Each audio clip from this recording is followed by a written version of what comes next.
Brasil. A informalidade praticamente voltou ao que era antes do período da pandemia. Estamos tendo uma das gasolinas mais baratas do mundo. Também o etanol baixou muito de preço. Recebemos na semana passada o primeiro navio russo com diesel. Isso vai se tornar uma constante para nós. E dizer que o Zema sabe disso. Nós somos dependentes de diesel e de gasolina porque 3 refinarias começaram a ser feitas. No início do governo Lula, se enterrou quase 100 bilhões de reais e não se fez uma refinaria sequer. Muito pelo contrário, perdemos até 2 refinarias para a Bolívia. Tendo em vista o presidente da época, Evo Morales, ser amigo do Lula. Também comprou-se refinaria fora do Brasil, que era uma sucata, uma passadinha. Temos hoje servidores dos Correios que têm um desconto em seu contra-cheque de no mínimo R$500 até 2030 para pagar roubo do sistema do fundo de pensão deles, do Postales. A mesma coisa na Caixa Econômica Federal. Então nós sabemos aqui, rapidamente, né, um breve retrato do que foi o estrago da administração do PT. E agora há pouco também, conversando com o governador na mesa ali, comparei os meus ministros com aqueles que viriam, né, numa hipotética e improvável reeleição do ex-presidente Lula. Simplesmente é incomparável. Temos aqui 2 ministros me acompanhando, o da infraestrutura, que mesmo com teto de gasto fez muito mais do que mais de 14 anos de administração do PT, e também a questão do meio ambiente, que é uma questão muito sensível a todos nós. Nós comparamos com outros ministros do meio ambiente, o que poderia vir no governo Lula seria um travamento de tudo quanto é obra no Brasil. Ou seja, também falamos rapidamente sobre o que é o Brasil perante o mundo, a sua importância. Somos hoje os maiores produtores de alimentos do mundo. Temos projetado também sermos os maiores produtores de energia verde, via eólica offshore. Nós vamos reindustrializar o Nordeste com isso. O país já tem nos procurado para buscar contratos. Ou seja, o Brasil está despontando para realmente ser aquele país que interessa e é o sonho de todos nós. Então esse apoio do governador Zema é muito bem-vindo. É o estado, é o segundo estado, é o maior colégio eleitoral do Brasil e é decisivo. Só quem ganha lá, diz a tradição, pode realmente chegar à presidência da República. Então há esse interesse meu, obviamente, por parte do governador, como agora tem 2 opções, entre as 2, uma descarta de imediato e a outra é continuidade do que fizemos até o momento, que fará bem para o Estado de Minas e para o Brasil. Então eu agradeço aqui o apoio do Zema nesse momento, mais do que bem-vindo, ele é essencial, ele é decisivo para a nossa reeleição. Muito obrigado, Zema.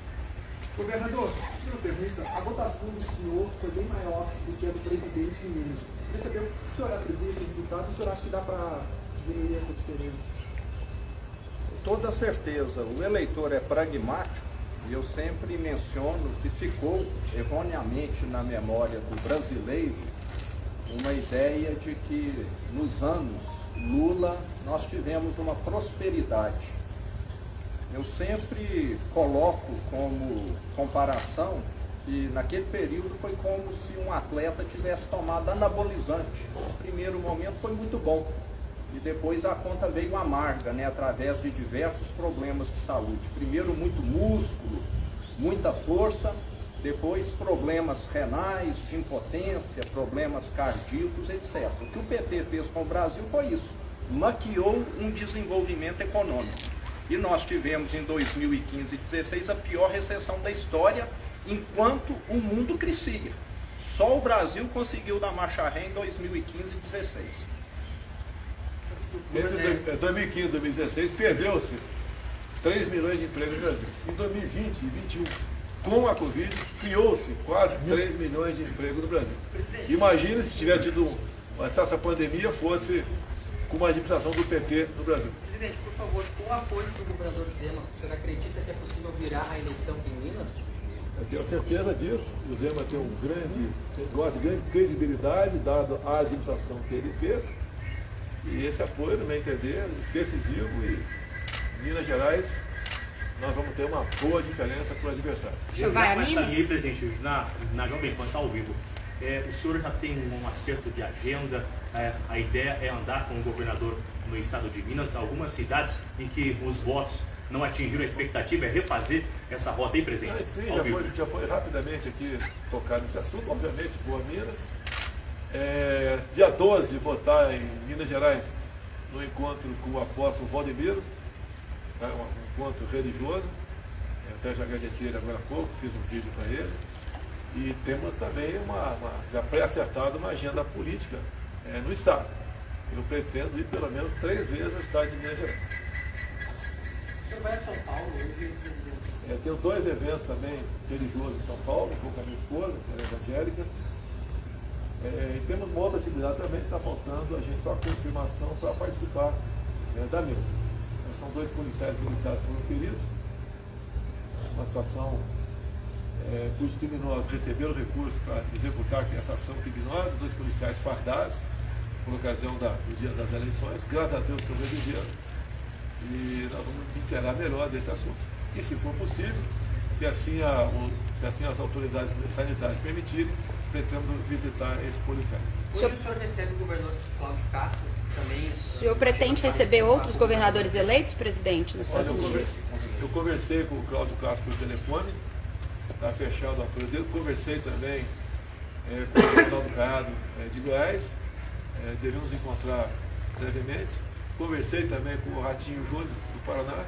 E está, a princípio, está pré-acertado uma agenda que deve ser em Minas Gerais, com o Zema, para nós discutirmos mais sobre o futuro de cada ente da federação. Mas a agenda com o Cláudio Castro é hoje, presidente? Tem expectativa de aumentar para atender as mulheres no final do ano? Algo assim? A questão das mulheres é uma narrativa contra a gente. Você pega, por exemplo, 420 mil títulos da reforma agrária, 80% foram para as mulheres. O Auxílio Brasil, nós priorizamos as mulheres, de 21 milhões de famílias, quase 17 milhões são mulheres. A nossa presidência da República, de 40% daquele espaço lá, que são centenas de pessoas, são mulheres. Uma das ministras mais importantes nossa da Agricultura, Tereza Cristina, mulher. A Damares também. A nossa da articulação política, até se licenciar, era a Flávia Arruda aqui do DF. Então nós temos uma atenção muito especial para com as mulheres. Se você vê os índices de feminicídio no Brasil, o percentual baixou.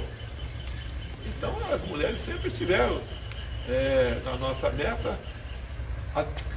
Criamos, sancionamos ou criamos em torno de 70 legislações de interesse delas. Acredito que a mais importante, logicamente pode haver divergência, uma das mais importantes, nós modificamos a lei sobre laqueadura. Antigamente a mulher tinha que ter 25 anos para fazer a laqueadura, agora pode fazer, se quiser, com 21 anos. Também tinha que ter autorização do marido, agora está dispensada essa autorização do marido. E também, no passado, eu não podia fazer a laqueadura imediatamente após o parto, tinha que esperar no mínimo 6 meses. Agora pode fazer durante o parto. Talvez essa seja uma das legislações mais importantes para as mulheres. E eu digo para vocês, os números de violência contra a mulher têm diminuído. Outro dia, no evento na presidência, eu falei que o nosso governo foi o governo que mais prendeu machões pelo Brasil, com operações patrocinadas, coordenadas pelo ministro antes da Justiça, com as respectivas secretarias de 27 da Federação, fizemos operações nesse sentido. Por isso, tem diminuído a violência contra a mulher. Mas vai ver o 13º auxílio? Já está acertado. Só para as mulheres uns 17 milhões a partir do ano que vem. E dizer mais, o Auxílio Brasil de R$600 está garantido para todo o nosso governo. Isso é acertado com o Paulo Guedes.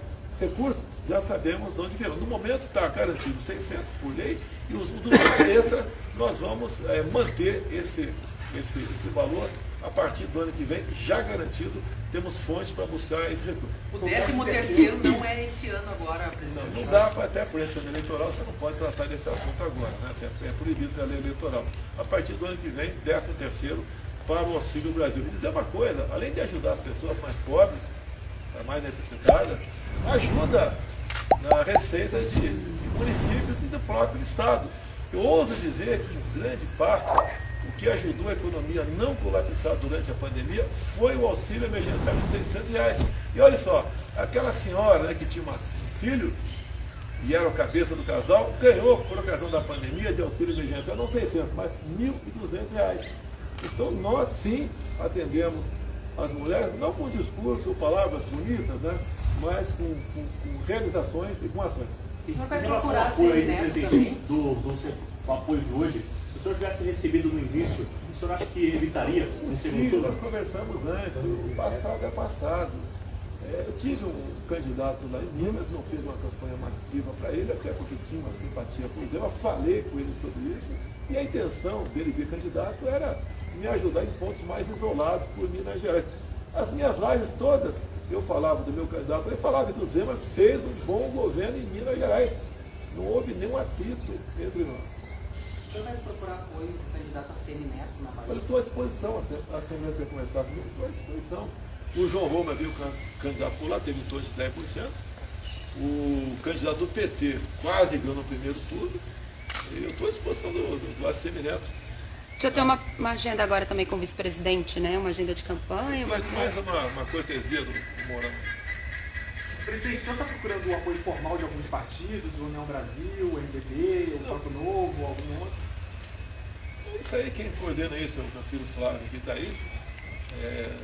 A gente está vendo que os partidos que disputaram as eleições, alguns já estão se decidindo, né?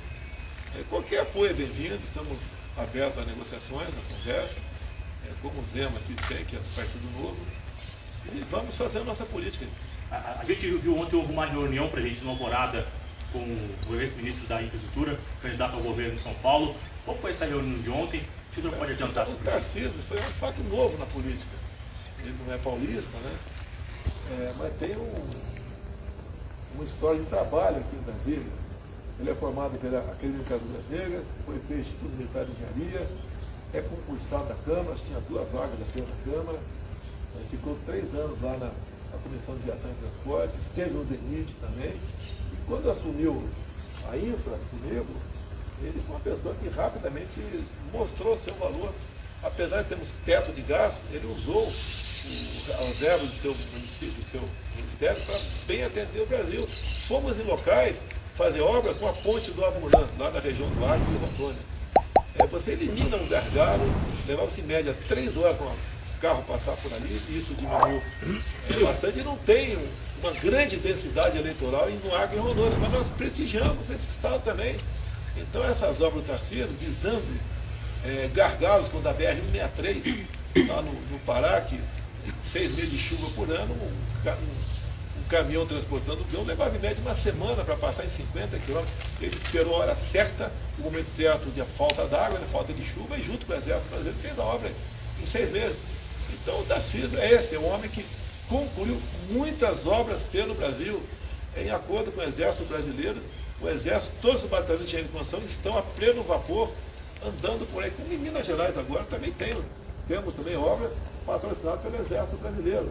Ou seja, o órgão do diálogo conseguiu aprovar muita coisa dentro do Tribunal de Contas da União, junto ao Congresso Nacional, e o Brasil mostrou, né? Ele mostrou para o Brasil que ele é um grande gestor, o que ideal é para a função que ele está pleiteando em São Paulo.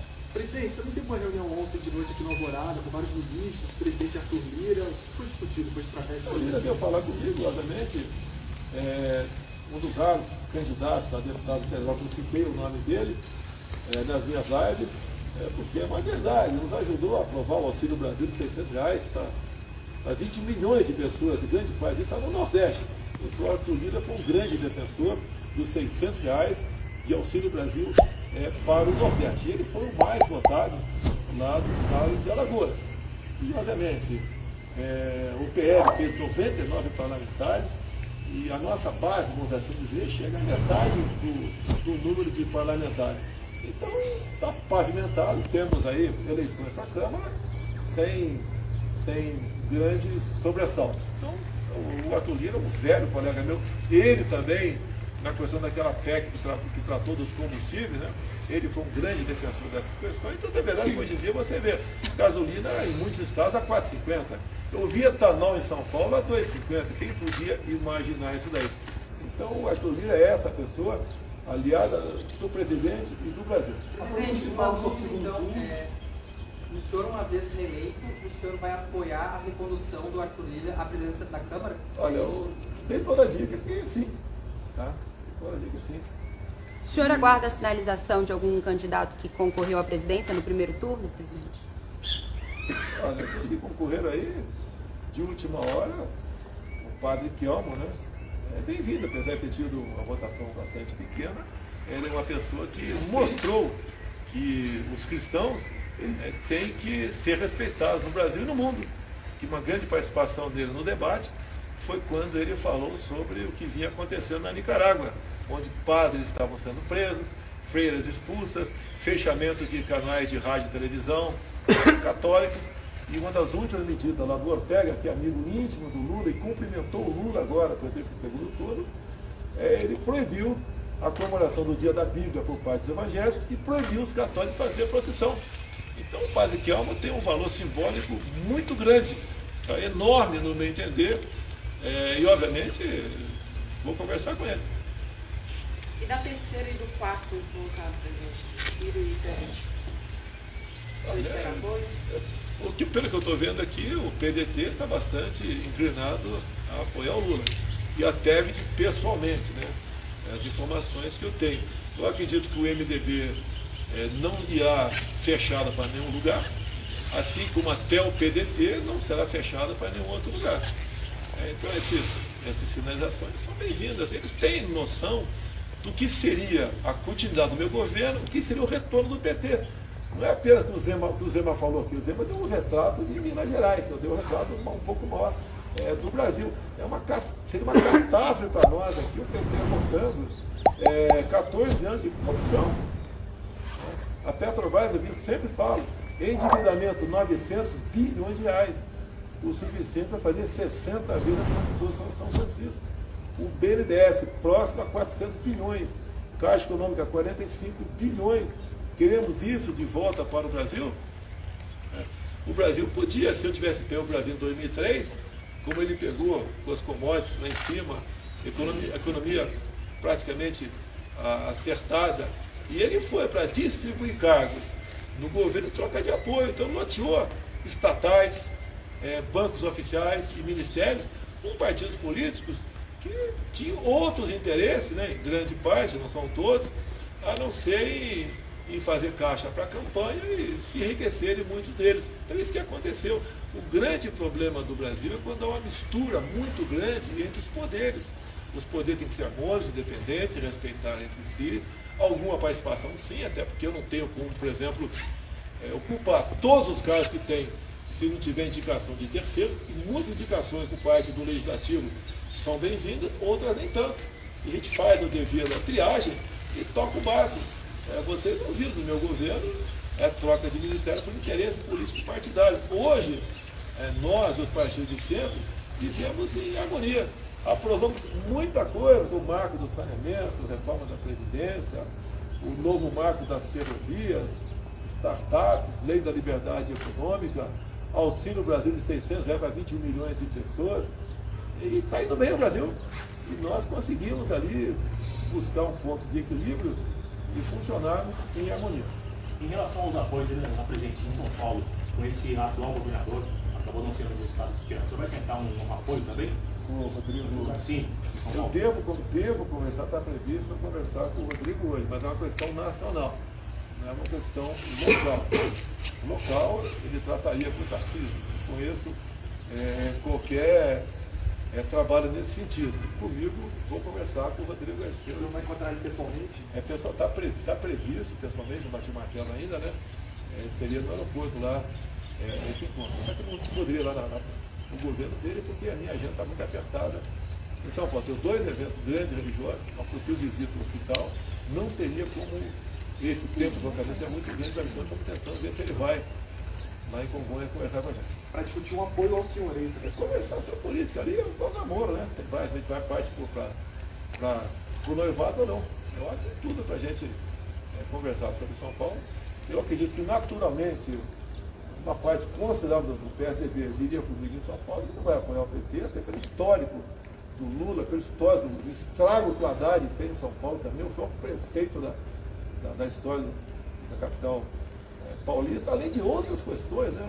O Haddad, enquanto ministro da Educação aqui, investiu em pautas contra os costumes, pautas contra a família. Aquela história do kit, né? Que agora que o Centro Eleitoral resolveu agora fazer censura para tudo, né? Faz para eles, enquanto a meu favor, eu não ganho nada. E eu tenho que fazer a live aí fora. Você sabe quanto gasto fazer uma live aqui, pessoal? Talvez alguns centavos de energia elétrica. Sabe quando eu saio daqui? Eu gasto alguns milhares de reais. Que são 8 carros blindados, uma ambulância, segurança, no mínimo 50 segurança. Então, para mim, tudo contra. Do outro lado, a favor. Bem, vai dar tudo certo, se Deus quiser. Acredito na reeleição, acredito no povo brasileiro, acredito em Deus, acredito que o reconhecimento estará presente cada vez mais nas urnas para o bem nosso e de vocês da imprensa também. Apesar de nós termos tido algum atrito, eu não tomei nenhuma medida para cercear a liberdade de vocês. Enquanto, por outro lado, Lula o tempo todo fala que vai democratizar, vocês sabem o que significa isso, a mídia, vai fazer certas censuras a vocês, vai fazer com que vocês percam a liberdade. E eu, apesar das críticas que eu sofro, grande parte injusta, né, eu prefiro uma imprensa trabalhando dessa forma do que em casa, ou não fazendo nada. Então aí já começa uma grande diferença entre nós. A palavra liberdade é uma palavra que é um abstrato aí, mas um homem ou uma mulher não vive sem liberdade. Eu costumo dizer, se você perde quase tudo de bens materiais na sua vida, por um motivo qualquer, você pode recuperar, ter liberdade para ir atrás e lutar pelos seus sonhos.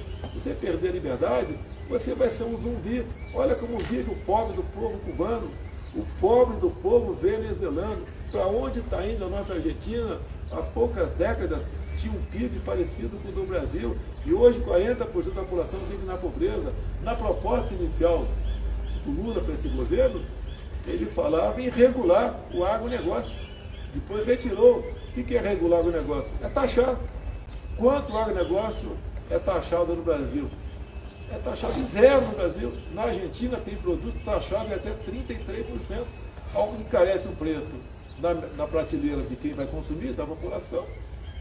Fica mais oneroso para o produtor exportar, ele acaba não investindo no agronegócio. A Argentina está fadada a ser uma Venezuela de verdade. Não, ok. Bom dia, senhores.